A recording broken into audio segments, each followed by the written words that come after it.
imports from North America to the rest of the world. It's to see which teams are the best in the world for that event. G2 teams in the EML, I believe, bringing in Yogg from NA, also bringing in Grubby and Upor, who have had a stint in Tier 2 and Tier 3 in their off-season, but and Geekay fighting very early with a man disadvantage, and Doki quickly shuts down Yogg. Not really much to be done. He can try and run outside, but he'll be caught. Legos did it well, you know. D2, they're one of those like super messy teams. It works in their favor sometimes, but also they can also lose rounds that they have no business losing. Bent to amateur mistake right there, buddy. He has this 9-degree angle with the shield, and there's no explosive utility to try and clear this position. Nice kill from Shaiko, and that makes it pretty much a done deal. Try and bait out the kill from Stompin, but you can't bait out the king. And call out, incredible episode. Really have so much respect for those guys. Not that I didn't already, but after listening to it, really interesting time.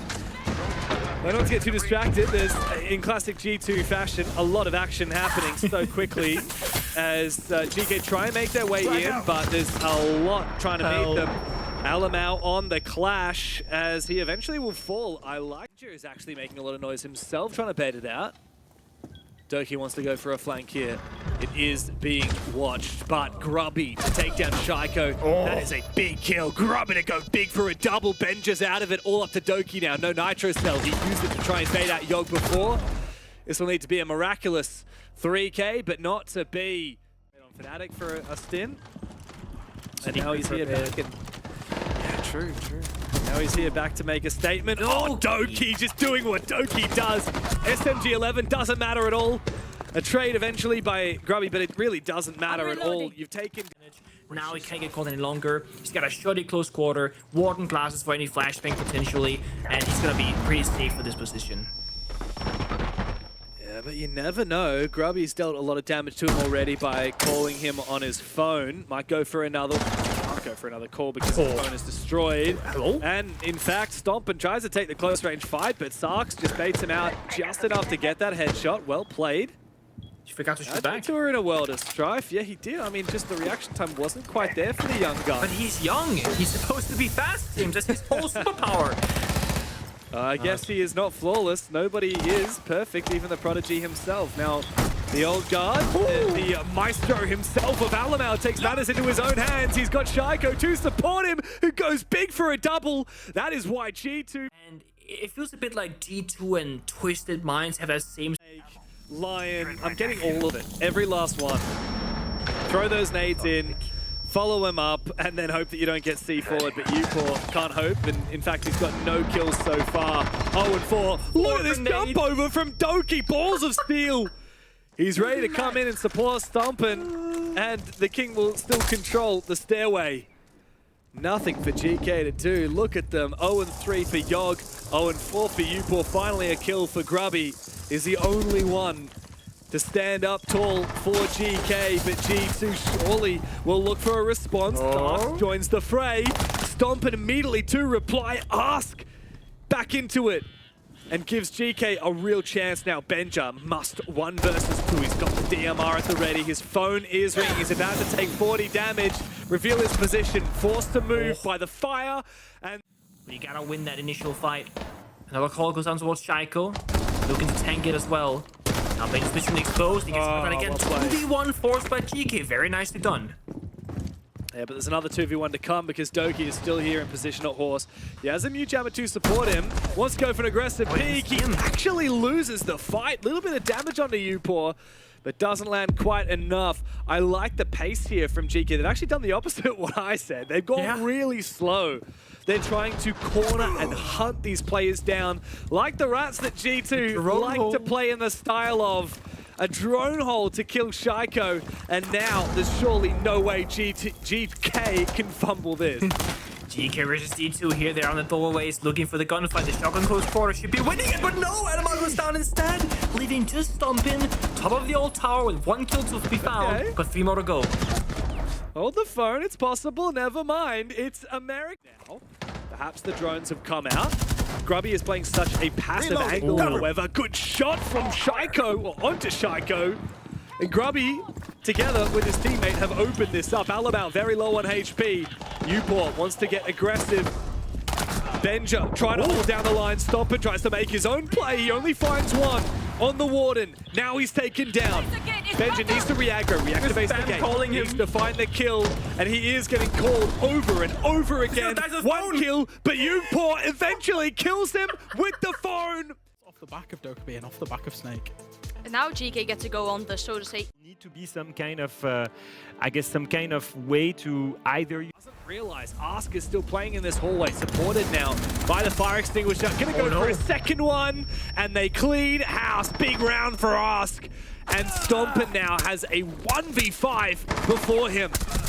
It's an impossible task, even for a player of this level of talent. It is a 1v4. Uport gets picked back up again. This would be a miraculous clutch, but I don't think he's got it. I'm not convinced. Everywhere. They're just waiting for him, right? Every single doorway, every hallway, looking for that kill. Gets a second, though. You first low on health. One bullet is all he's gonna take.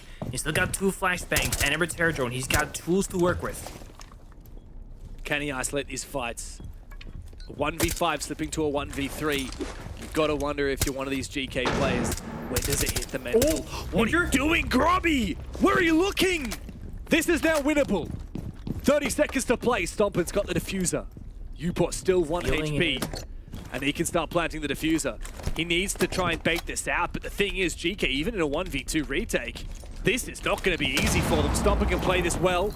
Impact doesn't find anything. Stomper doesn't want to play post-fight. He wants to try and take these fights. He knows where both of them are. Sees both positions, but doesn't land the shots. Grabs the Finger, the Mayor, the Tashanga. It's a full-blown lockdown here for GK, saying you can't plant and you can't get in for free. This is the right play though here. You get the Blackbeard on this door, you take care of that bulletproof camera, and you start to put some pressure on from multiple angles. The GK, they're doing a pretty solid job of holding G2 back. They found a second kill now onto Alamau. 3v3, but still, the Shanker's fire makes it all kinds of difficult. In through the vault hole. What's in the corner? This is still a player hidden in the corner. They didn't realize. Uport's been waiting, biding his time for this moment. Plant denied. Benja has to replace. Yogg has still some more utility in the Tachanka, in the Shamika, but he's not going to be in position to use it. He goes down, Shaiko! He makes it rain for G2. First dead or gotten the first kill himself, I swear to God, almost every single round. He is just in there, and now people are out of there. You forget Ninja Master as well. They're just waiting, expecting a bait perhaps. They don't want to risk losing this round of a silly mistake. Oh my God, Stomper! What did I just see? That is a one move. They still have the numbers advantage, you're right. G2 Stompin has the read. GK don't need to make the move as of yet. Eventually, Uport does. He takes down Stompin and asks to close the initial push. And right now, the biggest person to look at is very thin, because that Twitch drone was able to get both of those mirror windows. Alamau was dying just to fire the canister and the Goyo fire shortly after, but a play being attempted punished by Shaiko. Grubby gets shut down the flank attempt. Shaiko getting very active in the server, looking for that pick. Plant being attempted. That's going to go down. Impact goes out. The Nitro Cell needs to come in as well from Yogg to try and deny that plant. I believe it has missed, but Sarks has found one. We need the plant to be denied somehow. Uport has one impact grenade left, but I don't think it's going to be enough to deny the plant. Yogg is the one in the prime position, but it's being covered very well by Benja. He's standing just above Alamau. The fight needs to be won by Benja. He gets the first. Needs another one. Goes deep. The plant down. Pistol comes out, but Sarks finds one. Traded back eventually is Uport. And Sarks now, the Italian, must do everything for GK 1v3. Alamau on the shield can fall back. G2 do not need to overcomplicate this, but Benja, he looks for the kill and he finds the final nail in the coffin for GK. And now also remove the Yoga drone this round and both mirrors previously. Massive big kill from Shaiko as well. The Flores drones came in handy at the start of the round to clear the util. Now he comes in with the gun to clean up. Plant again. GK have to be careful because the plant is going down. It can be denied by this Yokai. He needs to make sure it sticks to the roof. Doesn't matter. Does manage to get the first one, but it's not going to matter if the kills come through. G2 look to flood the side. Yogg has to get off. G2 not able to plant though. Yogg is actually able to get into position before he is taken down, however. G2 now look to reattempt the plant with Stompin. Upor from down below. He is cut off by Shike. The save option is what you're used to doing, but what G2 will also know how to attack against. They win with the save choice. They see if they can back it. Oh, no. Flank with U4 takes down the first shield. And Doki as Big well. mistake as well. Oh no, this is a critical error here from G2 and it could cost them the rounds. Benja had already... LMR brought secondary EMPs. There is no hot destruction for this attacking round. This open mirror window is the only angle. There's no way in, and they're peeking it. And they shouldn't be. Shiko! This is the only way that G2 win this round is if somebody pops off. And at the moment, Shiko is taking that upon himself. Now numbers disadvantage for GK. Grubby and Sarks need to do everything in their power to get it done in regulation. But Alamau is marching deep into the bomb side. Shiko's covering it. It's a 4K. And Benja to send G2 into overtime. Ask stays alive. If only Stompin had a DMR there, that would have probably been a kill on injure at least.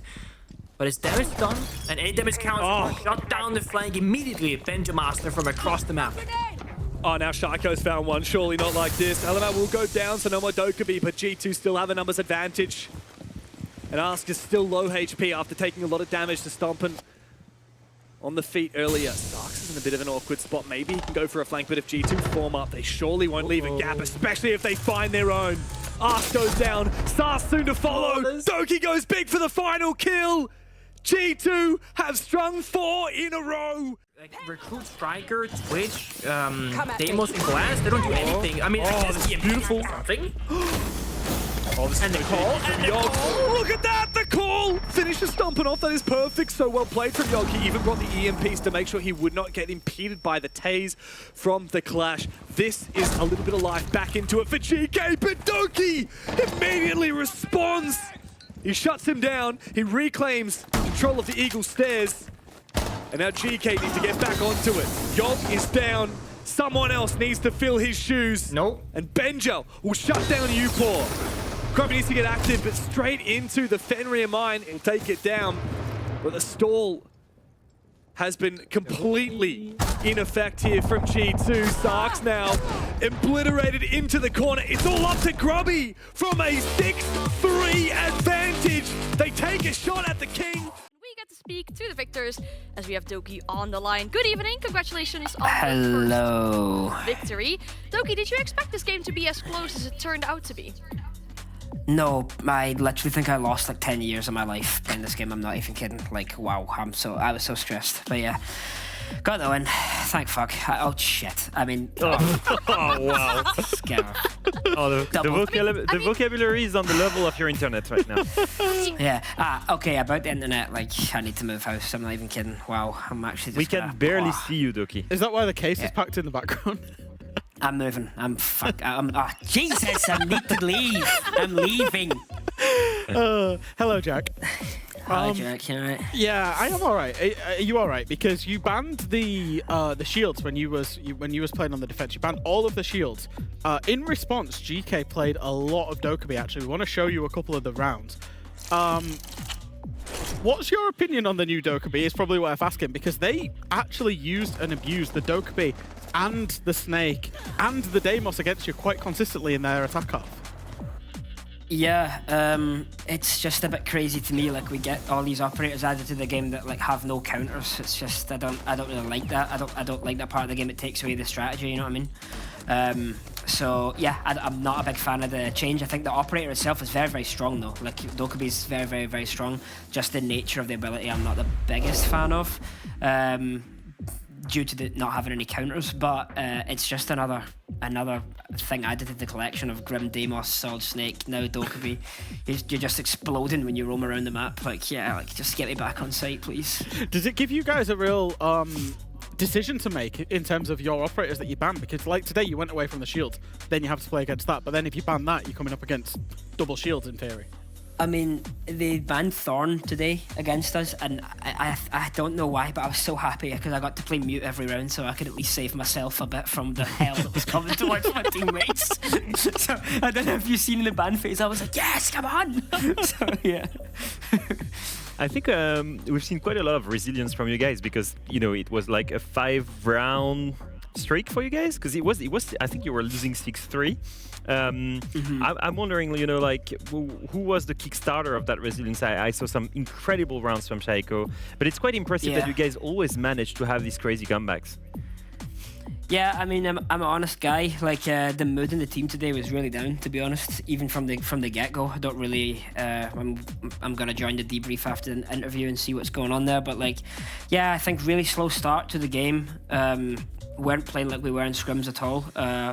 And saying that, we lost like 5v3, 5v3, 5v3, 5v3. So like, that's also kind of a big yikes. But yeah, mood wasn't so good today. So I think like that kind of puts things on the back burner a bit in terms of our like flow state kind of play.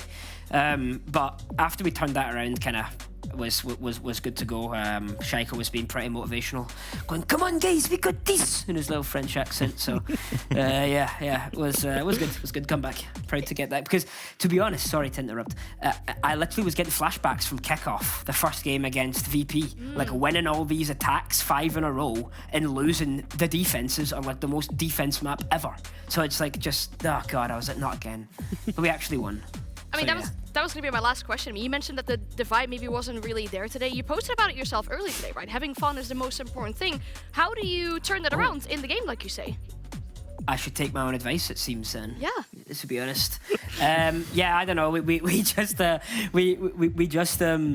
of this. I mean, honestly, Shaiko was king. Come on, guys, let's go. Benja, Carl, like everybody was really saying we got this. We were. It's weird, right? Like when you're in a team like ours, like you're not tilted because you're tilted. You're tilted because like you're losing rounds that you know are free wins. Like that's why like things are mad. So it's like we weren't mad at each other. We were more mad at like the situation we were in. So it's not as if we're angry at each other that we're going to be fighting with each other. It's not like that. It's just like the situation we were in, we're really mad about. So we just had to keep that mentality next round, right? So like it actually worked for once. So yeah. Thank you for the wise words. You have a debrief to join, so I won't keep you here any longer. Thank you for your time and good luck tomorrow. Yep. Have a good night, guys. See you later. See ya. Night. Should they not be at the level that they're expected to be, then Geekay can be there. Most importantly, looking at the scoreboard here, Sox being one of the best performers is not a surprise. However, we spoke of Ask before. Yeah. We said that he was struggling throughout Kickoff, and he delivered today. Whether he is the IGL or not, we can ask him later, I assume, because with the level they've showed, I think he will be one of our next interviewee. I expect Geekay to take some few wins, and I think they deserve the spot in the dark horse category. Yeah, I agree. I think the one thing I picked up on, and we've started playing out a little bits of audio of the teams at the end of rounds, I absolutely love it. One of the things Geekay said when they got to 6 rounds is just one more round. Yeah. I've been in a team that gets to 6 and freezes, and I feel like that's what they did a little bit.